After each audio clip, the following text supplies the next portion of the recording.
Good evening. एक और नई वीडियो में आप लोगों का स्वागत है। तो आज हम लेकर के आए हैं स्पीच, जिसको हम नरेशन भी बोलते हैं, और सिंपली इसको हिंदी में हम कथन बोलेंगे। हमने पिछली क्लास में वॉइस किया था, इससे पहले हमने टेंस कर चुका है, और बाकी ग्रामर का जितने सारे टॉपिक्स थे हमने कर लिए हैं, और ये हमारा लास्ट टॉपिक है। और इसके बेस पर अब एग्जाम का भी टाइम आ चुका है, तो हम देखते हैं कि इसमें क्या क्या है। सबसे पहली बात, स्पीच को हम देखेंगे और समझेंगे कि स्पीच कहते किसे हैं। स्पीच का अगर हम डिफाइन देखेंगे तो यहाँ पर लिखा हुआ है the statement in which the any matter is narrated directly और इनडायरेक्टली इज कॉल्ड स्पीच। मतलब कथन ऐसा होना चाहिए कि जिसको हम डायरेक्ट भी बोल सकते हैं, मतलब प्रत्यक्ष भी बोल सकते हैं, और अप्रत्यक्ष भी बोल सकते हैं। तो हिंदी में अगर हम बोलेंगे तो कथन को दो टाइप से हम डिवाइड करते हैं। एक हम उसको बोलेंगे डायरेक्ट और दूसरे बोलेंगे इनडायरेक्ट। डायरेक्ट को हम बोलते हैं अप्रत्यक्ष, सॉरी, डायरेक्ट को हम बोलेंगे प्रत्यक्ष, और इनडायरेक्ट को बोलेंगे अप्रत्यक्ष। इसका हमने डिफाइन बनाया है, तो इसको हम समझेंगे कैसे कि डायरेक्ट हम किसको बोलेंगे। डायरेक्ट स्पीच में हमेशा क्या होगा, स्टेटमेंट नरेटेड डायरेक्टली। इसमें कोई भी चीज जो अगर कहा जाएगा सामने वाले को, तो बिल्कुल डायरेक्टली ही कहा जाएगा। क्यों? जैसे ही says to me I am a good boy. ये क्या क्या आपको सुनने में भी लग रहा है कि ही सेज टू मी, उसने मुझसे कहा कि मैं बहुत अच्छा लड़का हूं। तो डायरेक्ट कह रहा है ना। कहीं भी आप लोगों को ये समझ में नहीं आ रहा है कि डायरेक्ट कह रहा है कि नहीं कह रहा है। आ रहा है समझ में? डायरेक्ट बोल रहा है ना कि ही सेज टू मी, उसने मुझसे कहा कि मैं एक अच्छा लड़का हूं। अब इसमें हम जब इनडायरेक्ट वाले में देखेंगे तो देखना कि बिल्कुल इनडायरेक्टली कह रहा है, ये नहीं कि वो खुद से कह रहा है। तो अब एक चीज बहुत ज्यादा रिपोर्टेड स्पीच को पढ़ते टाइम ध्यान रखने वाली बहुत ज्यादा इंपॉर्टेंट बात जो है, इसमें इन्वर्टेड कॉमा लगता है। पहला जो होता है ही सेज टू मी, यहाँ कॉमा लगा, इन्वर्टेड कॉमा स्टार्ट हुआ, और फिर सेंटेंस आया, और सेंटेंस के बाद इन्वर्टेड कॉमा क्लोज हुआ।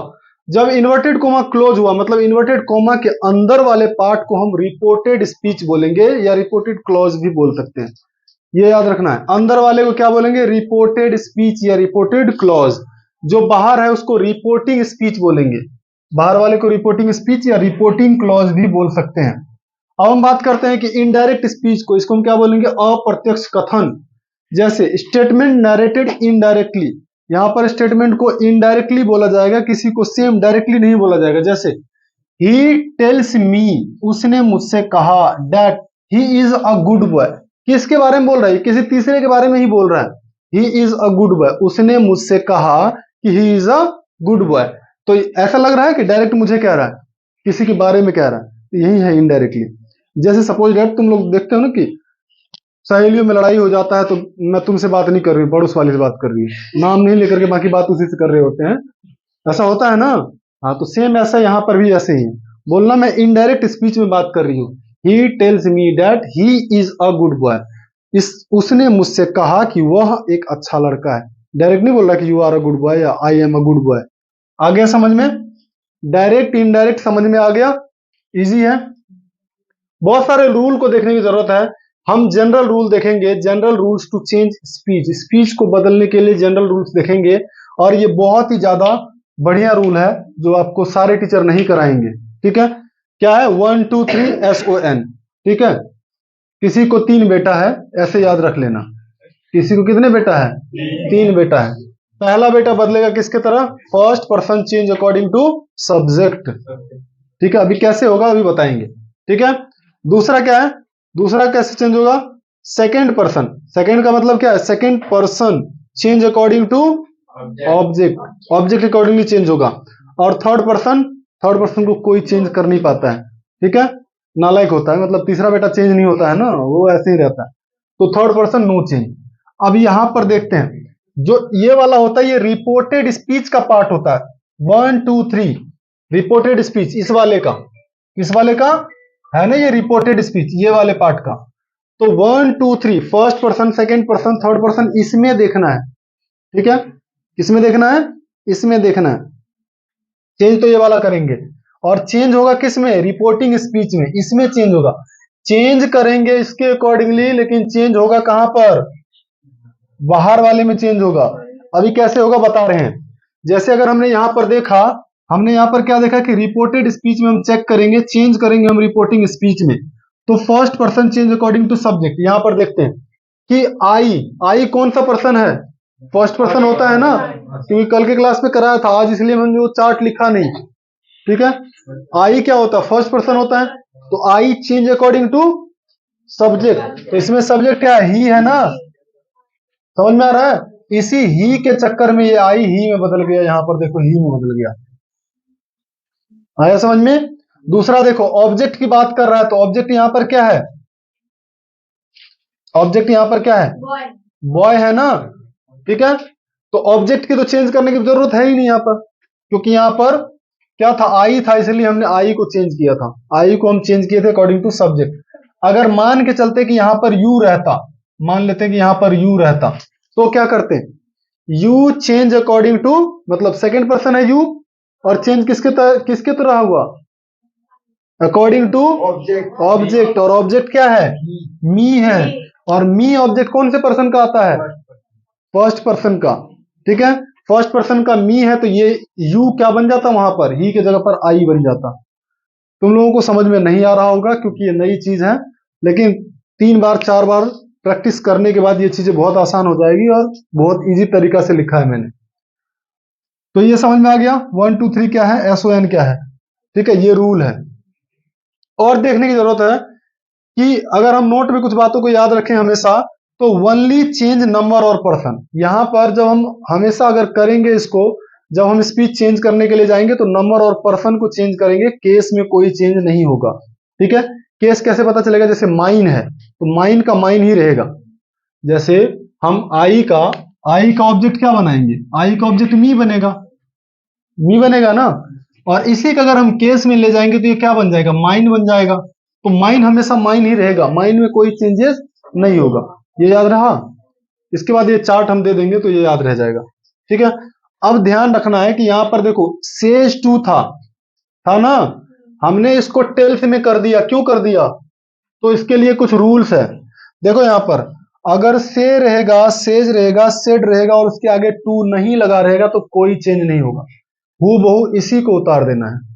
आगे समझ में, यहां पर क्या था, यहां पर टू था, इसीलिए ये सेज टू चेंज हो गया किसमें, टेल्स में। आया समझ में, ध्यान रखना, बहुत पूरी तरह से फोकस यहां रखो। अगर सेज टू रहता है तब उसको चेंज करेंगे, अन्यथा कोई चेंज नहीं होगा, सेम टू सेम उसी को उतार देंगे। तो यहां पर से रहेगा, सेज रहेगा और सेड रहेगा तो नो चेंज होगा। लेकिन अगर से टू रहेगा तो वो बदल जाएगा टेल्स में, सेज टू रहेगा तब वो हो जाएगा टेल्स, और अगर सेड टू रहेगा तो वो हो जाएगा टोल्ड। और अगर इन्वर्टेड कोमा रहेगा तो इन्वर्टेड कोमा के बदले में हम डैट लगाते हैं।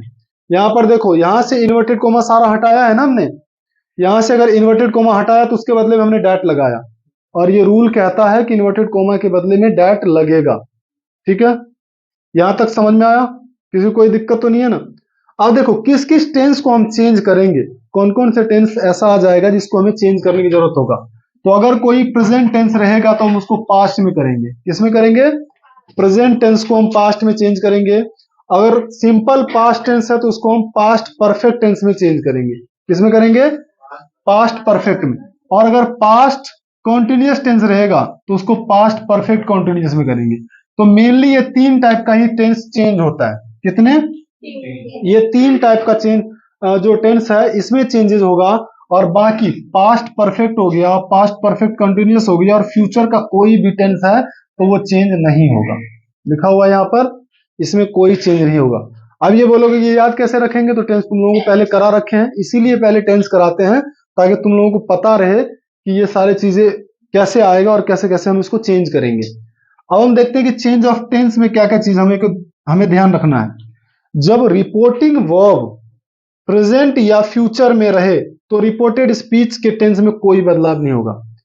किसकी बात कर रहा है, रिपोर्टिंग वर्ब की बात कर रहा है। रिपोर्टिंग हमेशा कहां होता है, इन्वर्टेड कोमा के बाहर।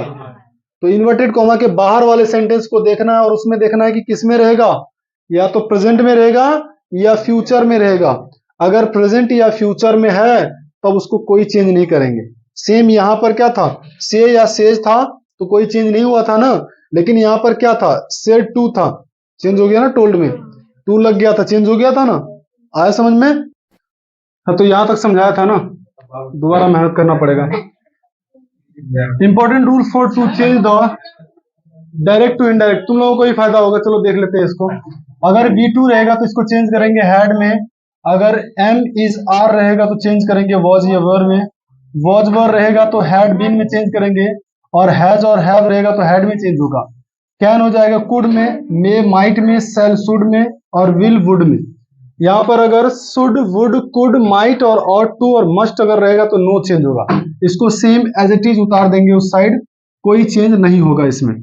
यहाँ पर जो कुछ बातें हैं इसको याद रखना है कि अगर नजदीक सूचक बात है तो उसको दूरी सूचक में लेके जाना है। जैसे अगर दिस है तो दैट होगा, दीज का दोज, हेयर का देयर, 10 का सो, 9 का देन एंड, अगो का बिफोर, हेंस का देंस होगा, टुमारो का नेक्स्ट डे, और नेक्स्ट डे का फॉलोइंग डे।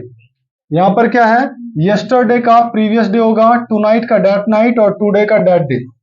यहाँ पर अब साइन देखेंगे कौन कौन सा साइन यूज होता है। हमेशा साइन को चेक करते टाइम हम जितने भी साइन रहेगा उसमें सबको हटा देंगे, और सेंटेंस चाहे वो असर्टिव चाहे सेंटेंस इंटरोगेटिव में रहेगा उसको असर्टिव फॉर्म में ले आएंगे।